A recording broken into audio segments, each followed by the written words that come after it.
नमस्कार। आज के वीडियो में बात करने वाले हैं कि अगर आप घर बैठे शॉर्ट हैंड सीखना चाहते हैं, आपके आसपास कोई भी कोचिंग सेंटर नहीं है या आप फाइनेंशियली इतने एबल नहीं है कि आप ज़्यादा से ज़्यादा फ़ीस भर सकें, तो ये वीडियो आप ही के लिए है। ऐसी वीडियो मैंने पहले नहीं बनाई है, तो इसी वीडियो में हम अच्छे से बात करेंगे। ये पूरी वीडियो डेडिकेटेड होगी जो भी स्टूडेंट ऑनलाइन शॉर्ट हैंड सीखना चाहता है या फिर घर बैठे शॉर्ट हैंड सीखना चाहता है। इस वीडियो में हम हर एक चीज़ के ऊपर बात करेंगे। पहला, आपको अपनी लैंग्वेज कैसे सेलेक्ट करनी है, आप इंग्लिश मीडियम में करेंगे या हिंदी मीडियम में करेंगे। दूसरा, बेस्ट बुक्स कौन सी है मार्केट में जो आपको लेनी चाहिए। बाकी टीचर्स के बारे में बात नहीं कर रहे हैं, बट हम इसके बारे में बात करेंगे। तीसरा, आपका सबसे best online short hand batch कौन सा होगा या फिर स्टेनोग्राफी बैच कौन सा होगा। चौथा, कितना समय लगेगा शॉर्ट हैंड सीखने में, हम इस बारे में बात करेंगे। चाहे हम सिलेबस की बात करें, 80 वर्ड्स की बात करें या फिर 100 वर्ड्स की बात करें, उसके बारे में बात करेंगे। फिर हम आगे बात करेंगे आपकी बेस्ट मैगजीन कौन सी होने वाली है प्रैक्टिस करने के लिए, क्योंकि आप एक बार स्पीड बना लेते हैं तो आपको उसके बाद प्रैक्टिस करनी होती है, अपनी स्पीड को बनाते रहना होता है। उसके बाद हम बात करेंगे टाइपिंग के ऊपर कितना ध्यान देना है, टाइपिंग कितनी ज़रूरी होती है, स्पीड कितनी ज़रूरी होती है। और आखिर में मैं आपको कुछ टिप्स बताऊंगी और ऐसे करके हम इस पूरी वीडियो को ख़त्म करेंगे। बिल्कुल फ्लो में चलने वाले हैं, हर एक चीज़ को ध्यान से सुनिए। अगर अभी आपके पास टाइम नहीं है तो वीडियो को वॉच लिस्ट में डाल दीजिए या फिर वॉच लेटर के अंदर डाल दीजिए और बाद में इसको देख सकते हैं, वरना एक बारी में ही तसल्ली से इस वीडियो को देखना। सबसे पहले हम इस चीज़ की शुरुआत कर लेते हैं। आइए यहाँ देखिए, सेलेक्ट योर लैंग्वेज, इंग्लिश या हिंदी। इसको बहुत आसान भाषा में मैं आपको समझाऊंगी कि आपको इंग्लिश चूज़ करनी चाहिए या हिंदी चूज़ करनी चाहिए। मैं जो पूछती हूँ क्वेश्चन, उसका आंसर आप दीजिए। पहली चीज़, क्या आप इंग्लिश में कंफर्टेबल हैं, आपको इंग्लिश आती है, तो आप इंग्लिश ही चूज़ करेंगे। ये चीज़ हमेशा के लिए मान लो कि इंग्लिश का पलड़ा भारी होता है हिंदी से। ये एक हार्श ट्रूथ है, सब आपको बोलते हुए मिलेंगे नहीं इंग्लिश और हिंदी बराबर है, बराबर है, बराबर है। नहीं, जिसमें ज़्यादा सैलरी होती है वहाँ पे इंग्लिश मांगी जाती है। अगर आप एमईए में जाने की कोशिश करेंगे तो आपको इंग्लिश शॉर्ट हैंड आनी चाहिए। तो जब इंग्लिश का पलड़ा भारी है तो इंग्लिश की महत्व भारी है। तो अगर आपको इंग्लिश समझ आती है, आपको इंग्लिश से इतना डर नहीं लगता है, तो आप इंग्लिश ही चूज़ करेंगे। हिंदी, हिंदी वो स्टूडेंट चूज करेंगे जिनको इंग्लिश आती ही नहीं है या वो हमेशा से हिंदी मीडियम बैकग्राउंड में रहे हैं और उन्हें इंग्लिश पढ़ने का मतलब समझ नहीं आती है, पढ़ने में दिक्कतें होती हैं। ये दोनों चीज़ें जो मैंने बोली, इसी से आपको क्लियर हो चुका है। हिंदी वही स्टूडेंट लेंगे जिनका कोई स्कोप बच नहीं रहा है, उन्हें हिंदी ही सीखनी पड़ेगी। इंग्लिश उन्हें नहीं आती है, समझ नहीं आती है, पढ़नी नहीं आती है, वो बिल्कुल भी नहीं करेंगे, उन्हें हिंदी ही करना होगा। अगर आप ये सोच रहे हो कि मैम मैं तो साथ साथ इंग्लिश भी पढ़ लूँगा, वो चीज़ें कर लूँगा, ना, ऐसी गलती मत करना। अगर तुम्हें अभी भी हिंदी अच्छे से, अगर इंग्लिश अच्छे से नहीं आती है तो हिंदी चूज़ कर लो। बाकी सभी स्टूडेंट इंग्लिश की तरफ जाएंगे जिन्हें इंग्लिश समझ आती है, पढ़नी आती है, इंग्लिश मीडियम बैकग्राउंड से रहेंगे। हर एक चीज़ क्लियर। इंग्लिश बोलनी आती हो या नहीं आती हो उससे मतलब नहीं है, इंग्लिश पढ़नी, लिखनी, स्पेलिंग वगैरह की नॉलेज अच्छी खासी होनी चाहिए, वोकैबुलरीज की अच्छी नॉलेज होनी चाहिए। इतना समझ आ गया।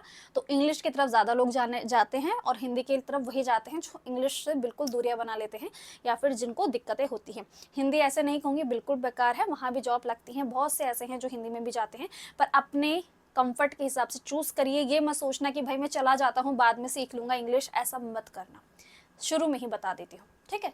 उसके बाद हम बात करते हैं बेस्ट शॉर्ट हैंड बुक्स आपकी कौन सी रहने वाली है।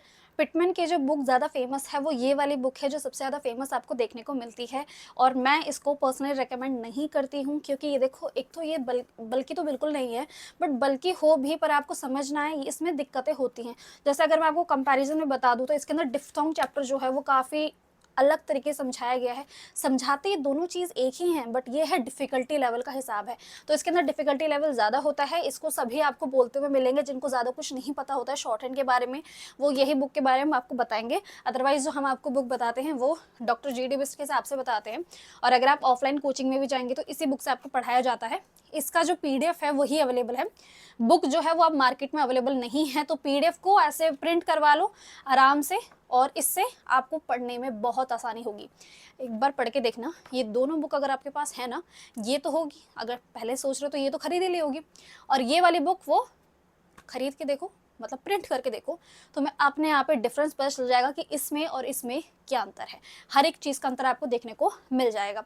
तो ये तो मैंने बात कर ली इंग्लिश वालों के लिए। हिंदी वालों के लिए अगर हम बात करें तो आपको गया प्रसाद जी की एक बुक आती है, उसको लेना होता है, बहुत हैंडी सी बुक होती है, वो होती है। उसके अलावा अभी कोई जीडी बिस जैसा हमें कोई ऑल्टरनेटिव नहीं मिला है, उसी की तरफ आप जा सकते हो। तो बुक्स के बारे में हम सभी बात कर चुके हैं कि बुक्स आपको कौन-कौन सी लेनी है। अब हम आते हैं इस टॉपिक के ऊपर कि best short hand batch. Best short hand batch के बारे में मैं आपको बताना चाहती हूँ। इससे पहले भी 2024 के अंदर मैंने आपको ये चीज़ रिकमेंड की थी कि आप इनसे जाके पढ़ सकते हैं और बहुत अच्छे रिजल्ट वहाँ से आपको देखने को मिले हैं। इनका नाम राजेश रंजन है, ये खुद भी यूट्यूब चैनल चलाते हैं। इनके चैनल का लिंक मैं आपको डिस्क्रिप्शन में प्रोवाइड कर दूंगी। यहाँ पे आपको एक बैच देखने को मिलेगा, ये इंग्लिश शॉर्ट हैंड बैच है। अब मैं आपको इस बैच के बारे में सारी डिटेल्स बताती हूँ। सबसे पहले तो इनका नाम राजेश रंजन है, ये बिहार में डिस्ट्रिक्ट कोर्ट में सेलेक्टेड हैं, ऑलरेडी जॉब कर रहे हैं, तो ये आपको बहुत अच्छे से पढ़ा पाएंगे, चीज़ें समझा पाएंगे और आपको टाइम भी दे पाएंगे। ये एक ही बैच रन करते हैं तो टाइम की दिक्कत आपको नहीं होगी, उनका सारा का सारा टाइम आपके पास ही जाएगा। आपको पर्सनली वो डाउट सॉल्विंग करेंगे, डेली इनकी गूगल मीट पे क्लास होती है ताकि आपका जो डाउट सॉल्विंग है वो गूगल मीट पे हो जाती है। और जो बैच है वो रिकॉर्डेड बैच है और रिकॉर्डेड बैच ही बेस्ट होता है, ये चीज़ तो आपको सभी को पता है। शॉर्ट हैंड सीखते टाइम आप रिकॉर्डेड बैच की तरफ ही जाएं। और दूसरी चीज़, ये जीडी बिस्ट बुक से ही पढ़ाते हैं तो आपके लिए और भी ज़्यादा अच्छा होगा कि जो बुक मैं आपको इतने टाइम से बताते आ रही हूँ वो उसी बुक से आपको पढ़ाते हैं। इनका जो बैच का प्राइस है वो सिर्फ और सिर्फ 700 रुपये है, और ये 700 रुपये आप एक बार पे करेंगे और आपका पूरा 6 महीने का कोर्स जो है वो चलता रहेगा। जो भी डाउट होंगे, जो भी चीज़ें होंगी वो आपको दिख जाएंगी। यहाँ पे हम स्क्रीन पे रिव्यू शेयर कर रहे हैं जो उनके स्टूडेंट ने हमारे साथ शेयर की हैं। यहाँ पे आप पॉज करके इन सभी रिव्यूज़ को एक एक करके देख सकते हो। इन रिव्यूज से आपको ये पता चलेगा कि वो किस तरह के कंटेंट प्रोवाइड कर रहे हैं, स्टूडेंट को कैसा उनका समझने का तरीका अच्छा लग रहा है। अगर आप सोच रहे हैं कि यूट्यूब पे फ्री में जो भी क्लासेस पढ़ी रहती है आप उनको देख के सीख लेंगे, तो ये बहुत गलत तरीका है। सेलेक्टेड स्टूडेंट से ही आपको सीखना चाहिए, जो खुद आप टीचर बन के आपको चीज़ समझाएंगे, वो एक दोस्त की तरह, एक भाई की तरह, एक हर एक तरीके से वो आपको समझाने की कोशिश करेंगे, आपको पर्सनल गाइडेंस देंगे। अगर आप खुद उन्हें डायरेक्ट मैसेज करेंगे तो आपको रिप्लाई आपको व्हाट्सएप पे ही मिलेगा, तो इससे ज़्यादा बेहतरीन बात कोई नहीं होती है। आप उनको डायरेक्टली व्हाट्सएप पे मैसेज करिए, सारी डिटेल्स ले लीजिए और उसके बाद पेमेंट करके आप अपना बैच कभी भी शुरू कर सकते हैं।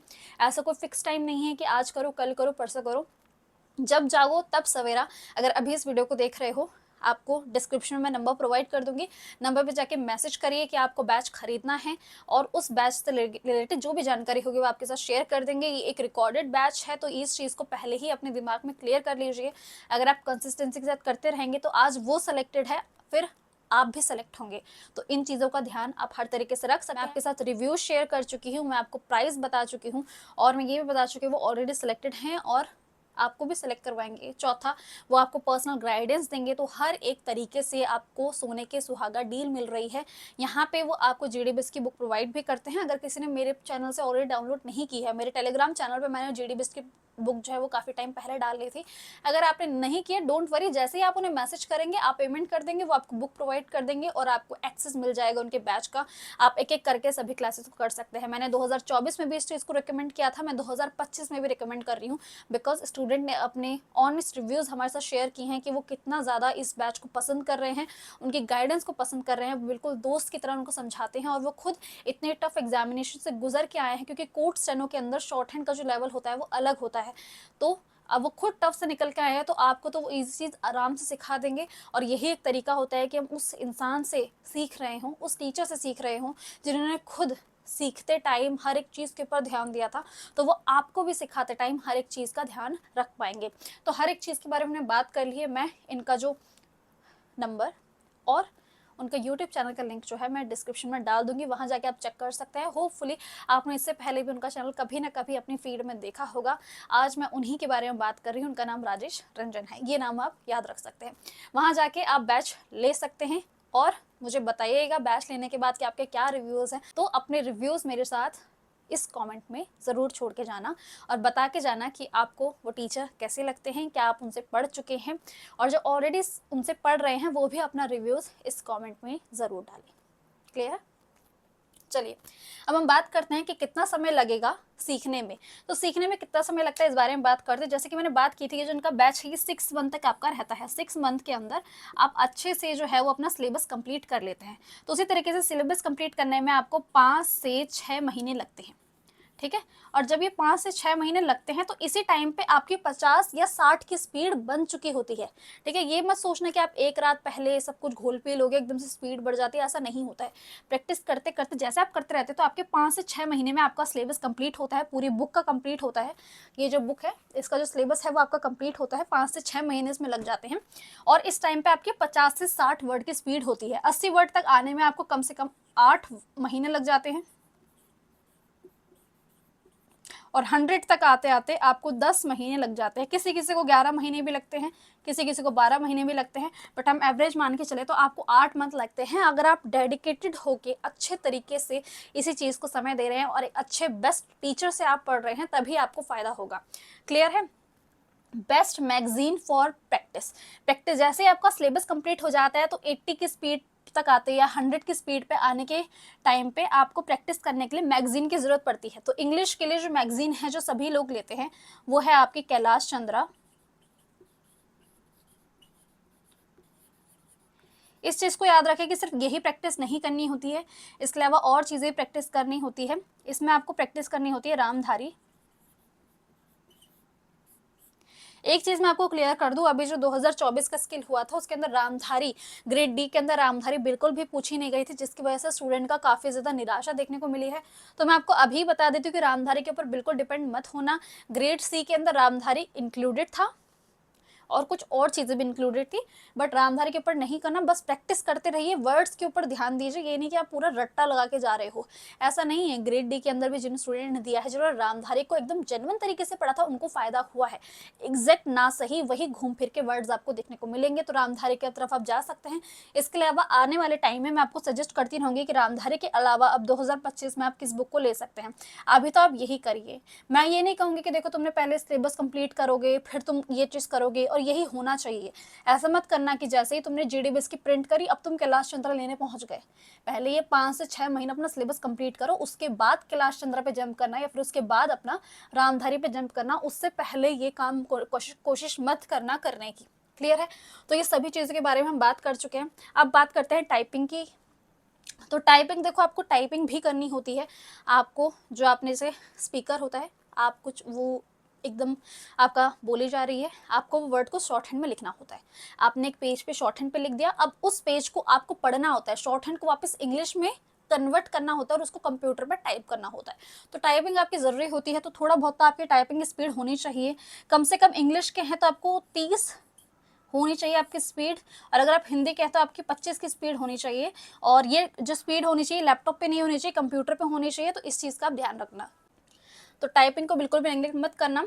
लास्ट में मैं टिप्स जो आपको बताने वाली हूँ वो सुन लीजिए। टिप्स में मैं यही कहूँगी कि टीचर के ऊपर ट्रस्ट कीजिए। किसी भी टीचर से, जैसे मैंने आपको बैच रिकमेंड किया इंग्लिश के लिए, इंग्लिश शॉर्ट हैंड के लिए, तो उन टीचर के ऊपर ट्रस्ट कीजिए। जो भी चीज़ें आपको सिखा रहे हैं वो सोच समझ के सिखा रहे हैं, पहली बार नहीं है कि वो टीचर बने हैं। तो इन चीज़ों के ऊपर ध्यान दीजिए। जब भी आप प्रैक्टिस करते हैं तो जेन्युइन तरीके से करिए। जो भी चीज़ आप एक दिन में सीख रहे हैं, जो भी वीडियो वो आपको प्रोवाइड करते हैं, फिर उसके बाद आप क्या कीजिए, उसी वीडियो को प्रैक्टिस करते रहिए अगले दिन तक। ऐसे करना, ये नहीं कि आपने हड़बड़ी मचा दी कि रिकॉर्डेड बैच आपको मिल जाएगा तो आप पूरी की पूरी वीडियोज़ को है ऐसी घोल पीने लग जाओ। ऐसा मत करना। एक ही बार में एक वीडियो करिए, उसके बाद उसकी प्रैक्टिस करते रहिए करते रहिए करते रहिए, जब तक वो आपको याद ना आ जाए। सबसे पहले वो आपको सिखाने वाले हैं वो आपका बेसिक सा होता है। वैसे आप कॉन्सोनेंट सीखते हैं तो पहली क्लास में आप कॉन्सोनेंट सीखने वाले हैं, तो अगले दिन तक वो कॉन्सोनेंट आपको रट जाने चाहिए। और अगर अगले दिन तक रटे नहीं है तो उसके अगले दिन करना। पर जब तक आपको याद नहीं होता है तब तक आगे मत बढ़ना। ये मेरी सबसे बड़ी टिप है आपके लिए। अगर आप सच में शॉर्ट हैंड सीखना चाहते हैं, स्टूडेंट क्या करते हैं, रिकॉर्डेड बैच सोच के पूरा बैच खत्म कर देंगे 1 महीने में रात दिन एक करके, और उनको कुछ नहीं आता है। तो वो स्टूडेंट तो कहेंगे ही ना कि सिलेबस खत्म करने में 1 मंथ लगेगा, यही बोलेंगे ना वो। बट एक्चुअल में तो आपको जब तक नेक्स्ट पे नहीं बढ़ना होता है, जब तक आप उस टॉपिक को पूरा कंप्लीट नहीं कर लेते हो, जब तक आपके जो पूरे कॉन्सोनेंट है वो आपको याद नहीं हो जाते कि पी कैसे बनता है, जे कैसे बनता है, कि हर चीज़ जो होती है वो कैसे बनी जाती है, जब तक नहीं उसका जो नेक्स्ट चैप्टर होता है फिर आपको वो स्ट्रोक्स जो होता है वो ज्वाइन करना सिखाते हैं, जो कि ईजी होता है, उसमें टाइम नहीं लगेगा। तो उसके बाद आप नेक्स्ट चैप्टर के ऊपर पढ़ सकते हैं। उसके बाद आपके वोवल्स शुरू हो जाते हैं। वोवल अपने आप में बहुत बड़ा चैप्टर, उसको करने में बहुत टाइम लगता है। तो मेक श्योर आप वोवल करने में कम से कम 1 हफ्ता तो अपना ज़रूर दें। वोवल एक फाउंडेशन की तरह होता है, अगर उसमें जल्दीबाजी दिखा दी तो आगे जाके दिक्कतें होंगी। आपको जो भी टेस्ट प्रोवाइड होंगे उनके ऊपर ध्यान दीजिए, उसमें चीटिंग करने की कोशिश मत करना। अगर इतनी सी टिप अगर मेरी मान सकते हो ना, तो ज़रूर मान लो। इसी चीज़ से तुम्हें सारा का सारा डिफरेंस देखने को मिल जाएगा, तुम पहले क्या गलती कर रहे थे, तुम अब क्या गलती कर रहे हो, वो तुम्हें सब कुछ क्लियर हो जाएगा। यही सारी बातें थी जो मुझे आज की वीडियो में आपको बतानी थी। होपफुली आपको ये वीडियो पसंद आई होगी। ये वीडियो सिर्फ और सिर्फ उनके लिए बनाई गई है जो घर बैठे शॉर्ट हैंड सीखना चाहते हैं, या फिर जो ऑनलाइन बेस्ट शॉर्ट हैंड का बैच जानना चाहते थे, उस चीज़ के ऊपर हमारी वीडियो बनाई है। बताइएगा अगर आप चाहते हैं कि हम हिंदी के लिए भी एक ऐसी वीडियो बना दें, या फिर और भी चीज़ें अगर आप शॉर्ट हैंड से रिलेटेड जानना चाहते हैं तो आप ज़रूर बताइएगा, वरना मैंने इसके अंदर तो आपको सभी चीज़ें सम अप करके बता दी है। अभी हम एक और प्लेलिस्ट भी चला रहे हैं जिसके अंदर हम एसएससी स्टेनो के डिपार्टमेंट्स के बारे में जितनी भी इन्फॉर्मेशन है मुझे आपको बतानी है उसके ऊपर बात कर रहे हैं। उसका प्लेलिस्ट का लिंक आपको यहाँ पे एंड पे भी देखने को मिल जाएगा। उसे आप सेव कर ले और अपने हिसाब से सोच के रखिए कि आपको किस डिपार्टमेंट में एसएससी स्टेनो के अंदर जॉब लेनी है। यहीं पर हम इस वीडियो का एंड करते हैं। मिलते हैं फिर नेक्स्ट वीडियो में।